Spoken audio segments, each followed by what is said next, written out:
अस्सलाम वालेकुम स्टूडेंट्स कैसे हैं आप सब। स्टूडेंट्स, जैसा कि आपको मालूम है कि हमारे चैनल पे वेब डेवलपमेंट की सीरीज़ स्टार्ट है। हमने लास्ट 4 लेक्चर एचटीएमएल के कंप्लीट किए हैं और आज के लेक्चर में हम अपने सीएसएस का आगाज़ करेंगे। सीएसएस कैस्केडिंग स्टाइल शीट को कहा जाता है। इसका काम क्या होता है, इसका आपको ओवरव्यू एक मैं छोटा सा दे देता हूँ कि हमने सीएसएस को यूज़ क्यों करना होता है। स्टूडेंट्स, इससे पहले हमने HTML का बेसिक स्ट्रक्चर समझा था कि HTML होती क्या है, HTML यूज़ कहाँ पे करनी होती है और HTML के टैग्स क्या क्या होते हैं। स्टूडेंट्स, जैसा कि मैंने आपको बताया था कि HTML एक वेबसाइट का स्ट्रक्चर बनाने का काम करते हैं। तो HTML के साथ सिर्फ वेबसाइट का एक स्ट्रक्चर क्रिएट होता है, जबकि इसकी स्टाइलिंग वगैरह जो होती है वो CSS के साथ की जाती है। स्टाइलिंग क्या होती है? स्टाइलिंग की एग्जांपल मैं कुछ इस तरह देता होता हूँ स्टूडेंट्स को कि अगर आपने एक हेडिंग 1 क्रिएट की है, तो आप चाहते हैं कि हेडिंग 1 जो है बॉक्स के सेंटर में आ जाए, तो वो HTML के टैग के साथ तो हम नहीं कर सकते। तो उसके लिए हमें CSS की प्रॉपर्टी टेक्स्ट अलाइन सेंटर लगाना पड़ती है। शायद अभी आपको पता ना चले टेक्स्ट अलाइन सेंटर क्या होता है। इसके अलावा आपने अगर किसी टेक्स्ट का कलर चेंज करना है तो आप वो CSS के साथ कर सकते हैं। टेक्स्ट की फ़ॉन्ट फैमिली चेंज करनी है, एक बॉक्स बनाना है, बॉक्स को बैकग्राउंड कलर देना है, ये सारी चीज़ें CSS के साथ हो सकती हैं। स्टूडेंट्स, मैंने CSS1 नाम का एक फ़ोल्डर क्रिएट कर लिया है। राइट क्लिक करके ओपन विद कोड करते हैं। VS कोड हमारा ओपन हो गया। कंट्रोल N के साथ न्यू फाइल क्रिएट करते हैं और कंट्रोल S के साथ फाइल को सेव करते हैं। फाइल का नाम होगा हमारी index.html। फाइल हमारी सेव हो गई। इसको मैं यहाँ से क्लोज कर देता हूँ अभी के लिए और शिफ्ट 1 के साथ HTML की बेसिक बॉयलरप्लेट हम क्रिएट कर लेते हैं और टाइटल में आज लिख देते हैं HTML CSS। गो लाइव कर लेते हैं ताकि ब्राउज़र में आउटपुट देख सकें। स्टूडेंट्स, CSS लिखने से पहले मैं यहाँ पे एक हेडिंग 1 टैग क्रिएट करता हूँ। यहाँ पे मैं लिख देता हूँ HTML with CSS। Control S से सेव किया, आउटपुट देखते हैं तो ये हमारे पास आउटपुट आ रहा है इसका। स्टूडेंट्स, अगर आप चाहते हैं कि ये HTML विद CSS लिखी हुई हेडिंग सेंटर में आ जाए तो इसको हम CSS के साथ ही कर सकते हैं। CSS की बेसिकली 3 टाइप्स होती हैं, या CSS को आप ये कह सकते हैं कि हम 3 मेथड्स के साथ यूज़ कर सकते हैं। पहले मेथड को हम इनलाइन CSS कहते हैं या इनलाइन स्टाइलिंग कहते हैं। तो इनलाइन क्या होती है? इनलाइन ये होती है कि मैं यहाँ पे आता हूँ टैग के अंदर और यहाँ पे लिख देता हूँ स्टाइल टैग। स्टाइल टैग लिखने के बाद अब मैं इसको CSS की प्रॉपर्टी बताऊंगा कि मैं आखिर इस H1 के साथ करना क्या चाहता हूँ। तो इसको अभी के लिए मैं सेंटर में लेके आता हूँ। तो इसके लिए टेक्स्ट अलाइन प्रॉपर्टी होती है, टेक्स्ट अलाइन, इसे मैं कर देता हूँ सेंटर। कंट्रोल S से सेव किया, आउटपुट देखते हैं तो स्टूडेंट्स आप देखें हमारा हेडिंग 1 जो है पेज के सेंटर में आ गया। तो स्टूडेंट्स, ये पॉसिबल हुआ इस स्टाइल टैग के साथ। और अगर आप इसका कलर भी चेंज करना चाहते हैं तो कलर के लिए मैं यहाँ पे लिख देता हूँ कलर। फॉर एग्जांपल इसका कलर हम ऑरेंज कर देते हैं तो आप देखेंगे हेडिंग 1 का कलर भी चेंज हो गया है। ये होता है CSS का काम। इसको अब हम प्रॉपर सीखते हैं। स्टूडेंट्स, अब जो हमने हेडिंग 1 में स्टाइल टैग लगाया है इसको हम कहते हैं इनलाइन स्टाइलिंग। तो यहाँ पे मैं एक हेडिंग 3 में लिख भी देता हूँ इनलाइन स्टाइलिंग,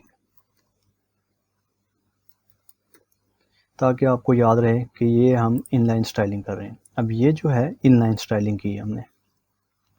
इसके बाद यहाँ पे एक H2 क्रिएट करता हूँ, लोरेम 10 वर्ड्स ऐड कर देता हूँ इसमें।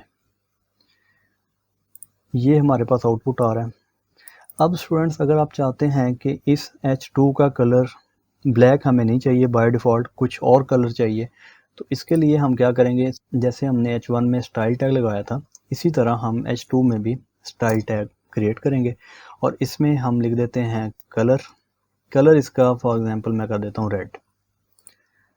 तो ये देखें स्टूडेंट्स, H2 का कलर हमने रेड कर दिया है। अब इन दोनों मेथड्स को जो मैंने टैग के अंदर स्टाइल लगा के लिखा है इनको हम इनलाइन स्टाइलिंग कहते हैं। अब हम देखते हैं CSS की दूसरी टाइप तो इसके लिए मैं यहाँ पे एक हेडिंग 3 क्रिएट कर देता हूँ और इसमें लिख देता हूँ इंटरनल स्टाइलिंग। इससे आपको पता चलेगा कि इंटरनल स्टाइलिंग यहाँ से स्टार्ट हो गई है। यहाँ पे मैं लिख लेता हूँ H4 लिख लेते हैं क्योंकि H3 हमने पहले यूज़ किया हुआ है। यहाँ पे लिखता हूँ लॉरेम 10 वर्ड्स। ये हमारे पास आउटपुट आ रहा है। अब स्टूडेंट, अगर आप चाहते हैं कि इसका कलर चेंज हो जाए तो इसको अब हम इनलाइन स्टाइलिंग नहीं करेंगे, अब हम इंटरनल स्टाइलिंग करेंगे। इंटरनल स्टाइलिंग कहाँ पे होती है? इंटरनल स्टाइलिंग आपकी हेड टैग में होती है। जैसे कि आपको याद होगा कि HTML के टेबल टैग में हमने CSS हेड टैग में यूज़ की थी, तो इसी तरह हम हेड टैग में स्टाइल टैग लगाएंगे और यहाँ पे लिखेंगे H4 और शिफ्ट के साथ ये ब्रैकेट लगाएंगे और एंटर कर दूंगा। अब इसमें मैं लिखूंगा कलर, अगर चेंज करना है तो कलर प्रॉपर्टी यूज़ करूंगा। इसका कलर हम कर देते हैं रेड। रेड पहले भी हमने किया हुआ है, कलर चेंज कर लेते हैं, ब्लू कर देते हैं। हमारे H3 का कलर ब्लू हो गया। स्टूडेंट्स, इस मेथड को जो हम हेड टैग के अंदर स्टाइल लगा के यूज़ करते हैं, इसको हम इंटरनल स्टाइलिंग कहते हैं। ये मैंने हेडिंग में लिख भी दिया है, इंटरनल स्टाइलिंग। स्टूडेंट्स, इन दोनों मेथड्स का यूज़ बहुत ज़्यादा कम होता है। आप समझें कि इसको यूज़ हमने करना ही नहीं है, तो हमने फिर करना क्या है? हमने स्टूडेंट्स एक न्यू फाइल क्रिएट करनी है। न्यू फाइल कंट्रोल N के साथ न्यू फाइल क्रिएट की यहाँ पे मैंने, और इस फाइल को सेव करेंगे style.css के नाम से, style.css। स्टूडेंट्स, अब ये याद रखिएगा, हम स्टाइल की फ़ाइल बना रहे हैं और इसके लिए एक्सटेंशन .html नहीं होगी, अब .css इसका नाम होगा। सेव करते हैं। अब आप यहाँ पे देखें, हमारे पास फोल्डर में दो फाइल्स आ गई हैं। एक फ़ाइल HTML की फ़ाइल है और सेकंड फ़ाइल हमारी स्टाइलिंग की, सेकंड फ़ाइल हमारी style.css है। स्टूडेंट्स, अब अभी तक इस फाइल को इसका नहीं पता और HTML की फ़ाइल को स्टाइल का नहीं पता, तो इन दोनों को आपस में हमने एक लिंक करवाना होता है। कैसे लिंक करवाएंगे? मैं इस हेड टैग में जो स्टाइल लगा हुआ ना, इसको मैं अभी के लिए ख़त्म कर देता हूँ क्योंकि ये सिर्फ समझाना था आपको, हमने यूज़ नहीं करना। आपने हेड टैग में आके यहाँ पे लिखना है लिंक। लिंक लिख के आपने एंटर करना है, तो आपके पास ये रिलेशन, स्टाइल शीट और HRF की ऑप्शन आ जाएगी। अब HRF हमने एंकर टैग पढ़ा था HTML की फ़ाइल में या HTML के लेक्चर में, तो उसी में हमने इस फाइल का लिंक देना होता है। कैसे देना है? आपने, जैसे इसका नाम है स्टाइल, तो आप S प्रेस करें तो S के नाम से style.css पड़ी है, तो हमने इसी को अटैच कर देना है। यहाँ पे हमारी CSS अब इसके साथ लिंक हो गई है। अभी अगर आप इस H4 का आउटपुट देखेंगे तो ये बाय डिफ़ॉल्ट हो गया। इसको हमने ब्लू कलर लगाया था और ब्लू कलर हमने इंटरनल स्टाइलिंग वाला यहाँ से निकाल दिया था, और अब हम इस H4 की स्टाइलिंग स्टाइल शीट में करेंगे। कैसे करेंगे? आपने लिखना है H4 और ब्रैकेट लगानी है। इसके बाद आप लिख दें यहाँ पे कलर। कलर हमने असाइन किया था ब्लू। तो अब हम आउटपुट देखते हैं। तो स्टूडेंट्स, यहाँ पे भी H4 का कलर ब्लू हो चुका है। तो ये अब हमने मेथड यूज़ किया है एक्सटर्नल स्टाइलिंग वाला, ठीक है। अब इसकी जगह पे एक्सटर्नल कर देते हैं, हम इंटरनल की बजाय एक्सटर्नल कर देते हैं, एक्सटर्नल स्टाइलिंग। तो ये अब हमने एक्सटर्नल स्टाइलिंग के साथ CSS यूज़ की है। इसके बाद मैं इस तमाम कोड को कमेंट कर देता हूँ। अब एक कमेंट आपके लिए एक नई चीज़ होगी। कमेंट का मतलब ये होता है कि अगर आप चाहते हैं 4 की कोडिंग यहीं पे पड़ी रहे लेकिन इसका आउटपुट नज़र ना आए, तो स्टूडेंट्स मैं क्या करूँगा, इसको आपने करना है सिलेक्ट, कंट्रोल और क्वेश्चन मार्क प्रेस कर देना, तो यहाँ पे आपको कोड ग्रीन नज़र आएगा। अब इसका मतलब होता है कमेंट करना। कमेंट में आपको क्यों बता रहा हूँ, क्योंकि आगे हमारी स्टाइलिंग आज से शुरू हो गई है। स्टाइलिंग में मुझे काफ़ी बार कमेंट यूज़ करना पड़ेगा आपको नेक्स्ट टैग बताने के लिए या CSS की प्रॉपर्टीज़ बताने के लिए। तो अभी हम इसका आउटपुट देखते हैं कि क्या H4 का आउटपुट आ रहा है। तो स्टूडेंट्स, यहाँ पे H4 का आउटपुट नहीं आ रहा। क्यों नहीं आ रहा? क्योंकि हमने इसको कमेंट कर दिया। अगर आपने इसको अनकमेंट करना है तो सेम इसी तरह आपने कंट्रोल और क्वेश्चन मार्क प्रेस करना है, तो ये अब अनकमेंट हो जाएगा। अब हमें इसका आउटपुट भी नज़र आना शुरू हो जाएगा। स्टूडेंट्स, इसी तरह मैं तमाम लाइंस को यहाँ पे कमेंट कर देता हूँ। सेलेक्ट किया मैंने, कंट्रोल और क्वेश्चन मार्क प्रेस किया, तमाम कोड हमारा ग्रीन कलर में कन्वर्ट हो गया, आउटपुट अभी बिल्कुल हमें नज़र नहीं आएगा क्योंकि हमने अपने कोड को कमेंट कर दिया है। इसके बाद अब हम अपने HTML का एक नेक्स्ट टैग देखते हैं जिसका नाम होता है div। आपने लिखना है div। इसको एंटर करना है तो आपके सामने यहाँ पे दोनों टैग्स आ जाएंगे, ओपनिंग और क्लोजिंग टैग। ये HTML का टैग है। तो HTML में इसलिए नहीं करवाया क्योंकि वहाँ पे इसका आपको आइडिया नहीं होना था, क्योंकि इसमें हमने CSS करेंगे तो हमें आइडिया होगा कि div क्या काम करती है। div बेसिकली आप इस तरह समझ सकते हैं कि div डिवीज़न के लिए यूज़ होती है। अगर फॉर एग्ज़ाम्पल आपने एक सेक्शन बनाना है या एक ब्लॉक बनाना है या एक बॉक्स बनाना है तो वो div की मदद से ही हम बना सकते हैं। यहाँ पे मैं div के अंदर एक h1 यूज़ करता हूँ। यहाँ लिख देता हूँ div1 और इसके बाद एक हम पैराग्राफ यूज़ करते हैं lorem 50 वर्ड्स का, और इसे हम कर लेते हैं फॉर्मेट डॉक्यूमेंट ताकि कोड हमारा ऑर्गेनाइज हो जाए। आउटपुट देखते हैं, हमारे पास आउटपुट कुछ ऐसा नज़र आ रहा है। एक हमने h1 लगाया और एक पैराग्राफ। इसका अभी पता नहीं चला हमें कि यहाँ पे div क्या काम कर रहा है। div का कब पता चलेगा? हम एक CSS का एट्रीब्यूट यूज़ करते हैं जिसका नाम है क्लास। आपने लिखना है क्लास। क्लास की कोटेशंस में कुछ भी आप क्लास का नाम रख सकते हैं। फॉर एग्जांपल मैं यहाँ पे इसका नाम रख देता हूँ ABC। ABC मेरी क्लास का नाम है। अब इस ABC को मैं स्टाइल में जाके यूज़ करूँगा। कैसे करूँगा? यहाँ पे क्लास के लिए हमने लगाना होता है पहले एक डॉट। आपने डॉट लगाना है। इसके बाद आपने क्लास का नेम लिख देना है। क्लास का नाम हमारी ABC है जो हमने यहाँ पे लिखा था, तो ABC मैंने यहाँ पे लिख दिया। इसके बाद आपने शिफ्ट के साथ ये ब्रैकेट लगानी है और एंटर कर देना है। अब हमने इस ब्रैकेट के दरमियान में अपनी CSS की प्रॉपर्टीज़ लिखनी है। क्या लिखना है? सबसे पहले मैं आपको इस div में बैकग्राउंड कलर अप्लाई करके दिखाता हूँ। तो आपने यहाँ पे लिखना है बैकग्राउंड कलर। ये CSS की प्रॉपर्टी का नाम है बैकग्राउंड कलर। अब कलर असाइन कौन सा करना है? मैं कर देता हूँ ऑरेंज। अब ये जो ऑरेंज हमने लिखा है ये CSS की प्रॉपर्टी की वैल्यू है। ये प्रॉपर्टी है और ये इसकी वैल्यू है। आउटपुट देखते हैं तो स्टूडेंट्स यहाँ पे देखें आप कि हमारी div को एक ऑरेंज कलर असाइन हो गया। तो ये बेसिकली काम होता है div का कि यहाँ पे अब एक सेक्शन बन गया है, एक बॉक्स बन गया है जो आपको क्लियरली नज़र आ रहा है कि div के अंदर इतना कंटेंट है और इसको एक बैकग्राउंड कलर असाइन किया हुआ है हमने। स्टूडेंट्स थोड़ा सा आगे चलते हैं मज़ीद इसकी एग्जांपल देखने के लिए।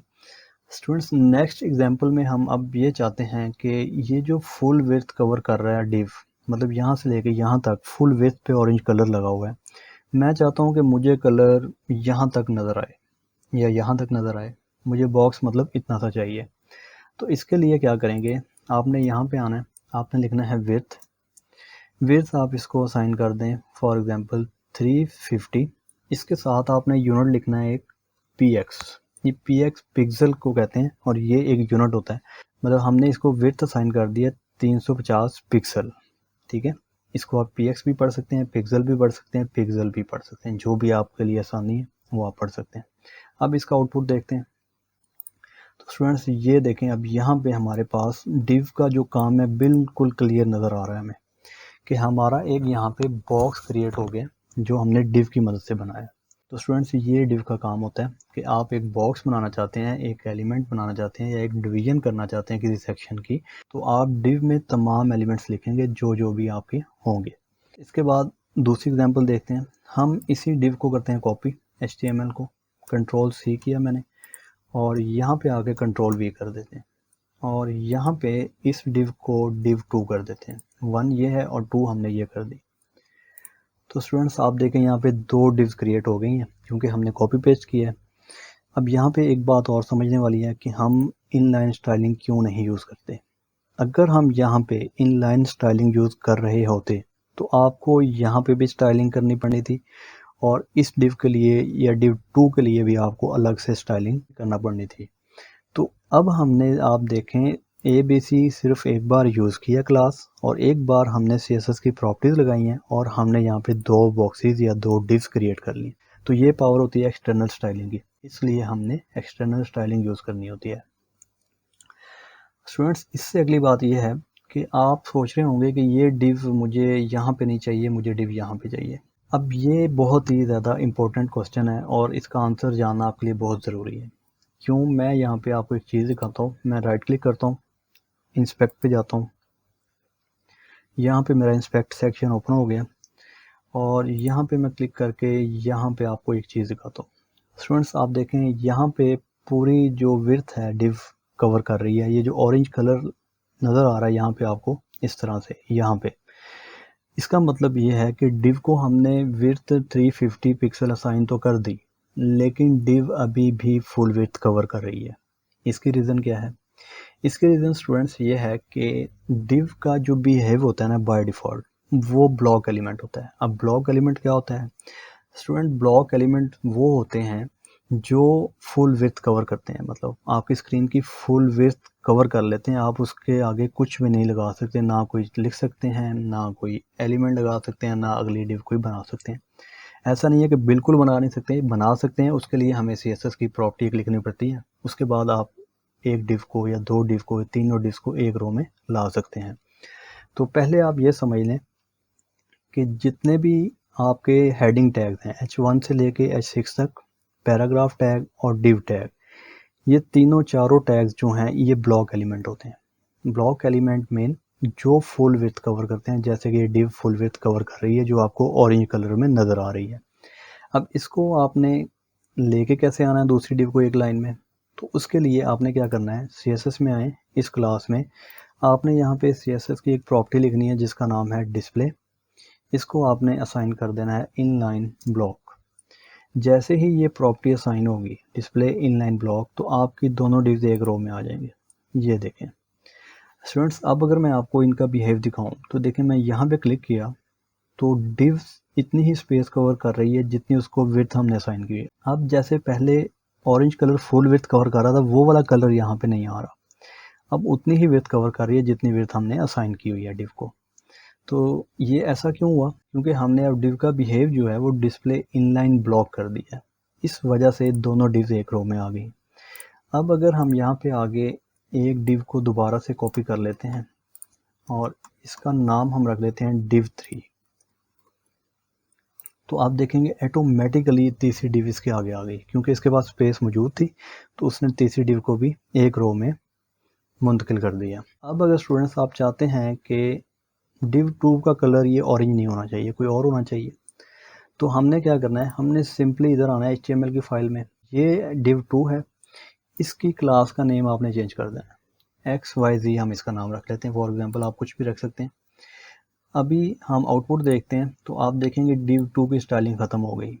div1 में और 3 में स्टाइलिंग अप्लाई हो रही है सेम, लेकिन div2 की स्टाइलिंग ख़त्म हो गई क्योंकि हमने इसकी क्लास का नाम ही चेंज कर दिया। जो स्टाइलिंग की है वो हमने ABC में की है, तो XYZ में अभी स्टाइलिंग की नहीं है। तो अब हम यहाँ पे आके CSS की फाइल में .xyz को स्टाइल करेंगे। सबसे पहले इसको एक बैकग्राउंड कलर असाइन करते हैं जो होगा ब्लू। इसके बाद इसकी विड्थ 350 पिक्सल ही रखते हैं और इसको भी डिस्प्ले इनलाइन ब्लॉक कर देते हैं और इसका जो कलर होगा, कलर हम इसका वाइट कर देते हैं। तो स्टूडेंट्स आप देखें div2 का कलर हमने चेंज कर दिया, जबकि div1 और 3 का सेम कलर आ रहा है अभी। तो ये कैसे आ रहा है? क्योंकि इन दोनों क्लासेस का नाम सेम है, div1 का और div3 का।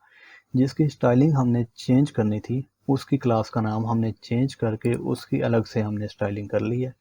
तो ये फ़ायदा होता है स्टूडेंट्स एक्सटर्नल स्टाइलिंग का, कि अगर आपको सेम डिज़ाइन चाहिए डिफरेंट ब्लॉक्स के लिए या डिफरेंट डिव्स में आपको सेम स्टाइलिंग चाहिए, आप इस तरह कह लें, तो आप उनकी क्लासेस का नेम सेम रख सकते हैं। जैसे कि पहले हमने तीनों का सेम रखा था तो तीनों डिज़ाइन सेम आ रहे थे ऑरेंज कलर के। अब हमने एक का डिज़ाइन चेंज करना था तो हमने उसकी क्लास का नाम चेंज कर दिया। तो यहाँ पे आके हमने क्या किया, हमने XYZ को बैकग्राउंड कलर असाइन किया ब्लू, विड्थ लगाई 350 पिक्सल, डिस्प्ले इनलाइन ब्लॉक किया ताकि एक लाइन में आ जाए, इसका भी इनलाइन ब्लॉक हो जाए, और कलर लगा दिया वाइट। अब यहाँ पे एक चीज़ समझने वाली है कि बैकग्राउंड कलर होता है बैकग्राउंड के लिए, जैसे कि ये बैकग्राउंड आ रहा है ब्लू कलर का। तो अगर आपने बैकग्राउंड कलर लगाना है तो आप बैकग्राउंड कलर लिखेंगे प्रॉपर्टी और आगे उसकी वैल्यू जो भी कलर आप असाइन करना चाहते हैं वो दे देंगे।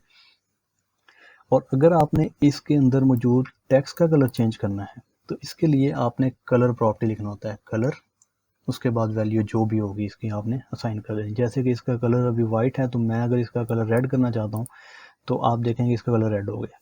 मतलब बैकग्राउंड कलर बैकग्राउंड होता है, और जो टेक्स्ट का कलर अगर चेंज करना हो तो उसके लिए आपने कलर प्रॉपर्टी का यूज़ करना होता है, जिसके साथ कलर चेंज हो जाता है। स्टूडेंट्स, ये था काम हमारी क्लास का। अब हम देख लेते हैं एक और कॉन्सेप्ट होता है आईडी का। आईडी के लिए इसी div3 को मैं कॉपी करता हूँ, यहाँ पे पेस्ट करते हैं और क्लास को इसमें से मैं रिमूव कर देता हूँ।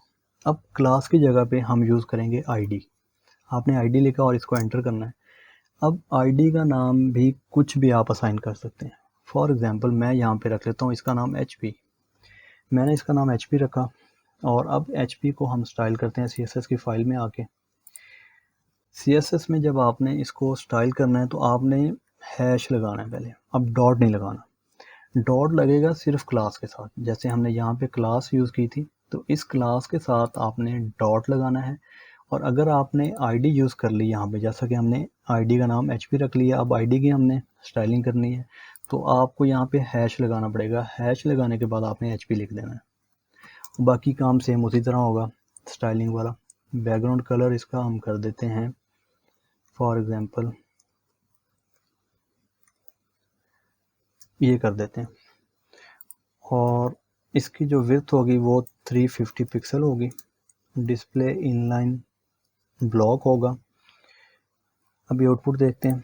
तो स्टूडेंट्स ये देखें, हमारे पास इस div का जो नाम है उसे हम कर देते हैं div4। इसके बाद आपकी आसानी के लिए ID लिख देते हैं यहाँ पे। तो यहाँ पे मैंने लिख दिया ID। तो ये देखें इसकी भी स्टाइलिंग सेम उसी तरह काम कर रही है जैसे कि हमने क्लास में अप्लाई की थी। अब फिर डिफरेंस क्या हुआ इन दोनों में? काम सेम कर रहा है, काम इनका सेम होगा। एक जो डिफरेंस है मेन वो ये होगा कि क्लासेस को आप मल्टीपल टाइम यूज़ कर सकते हैं। जैसे मैंने यहाँ पे तीनों में यूज़ की थी सेम क्लास, तो कोई इशू नहीं है। लेकिन जो आईडी होती है, आईडी को हम एक बार यूज़ कर सकते हैं। एक बार से मुराद ये है कि अगर आपने आईडी एक बना ली HP नाम से तो HP को आप दोबारा यूज़ नहीं कर सकते, क्योंकि आईडी एक यूनिक एलिमेंट होता है तो इसको आप बार बार यूज़ नहीं कर सकते। इसकी एग्जांपल आप बिल्कुल इसी तरह समझ सकते हैं कि जैसे कि कॉलेज में, स्कूल में आपका अगर रोल नंबर 8014 है तो 8014 किसी और स्टूडेंट का नहीं हो सकता। अगला स्टूडेंट जो आएगा वो 8015 वाला होगा, 8014 वाला नहीं होगा। इसी तरह आईडी अगर जिसको हमने असाइन कर दी जिस div को, अब नेक्स्ट div को हम सेम आईडी नहीं असाइन कर सकते। आप उसका नाम डेल तो रख सकते हैं नेक्स्ट आईडी का, लेकिन HP आप नहीं रख सकते नाम। तो इनमें सिर्फ ये डिफरेंस होता है। और मोस्टली फ्रंट एंड डेवलपर जो होते हैं जिन्होंने फ्रंट एंड पे काम करना होता है उन्होंने क्लासेस का यूज़ करना होता है। ID mostly back end developer use करते हैं, जिन्होंने API वगैरह बनानी है, बैक एंड बनाना होता है, वो डेवलपर्स आईडी यूज़ करते हैं। तो स्टूडेंट्स ये इनमें डिफरेंस था क्लास और आईडी का। और लेक्चर हमारा काफ़ी लंबा हो रहा है तो आज का लेक्चर हम यहाँ पे ख़त्म करते हैं, और इंशाल्लाह नेक्स्ट लेक्चर में हम मिलेंगे कुछ अगली प्रॉपर्टीज़ के साथ CSS की। होपफुली आप इंजॉय कर रहे होंगे और आपको अच्छे से समझ भी आ रही होगी। स्टूडेंट्स, अगर कोई आपका क्वेश्चन हो तो आप मुझे कमेंट सेक्शन में पूछ सकते हैं, मैं आपको प्रॉपर गाइड करूँगा। देखते रहिए get knowledge. Thank you for watching. अल्लाह हाफिज़।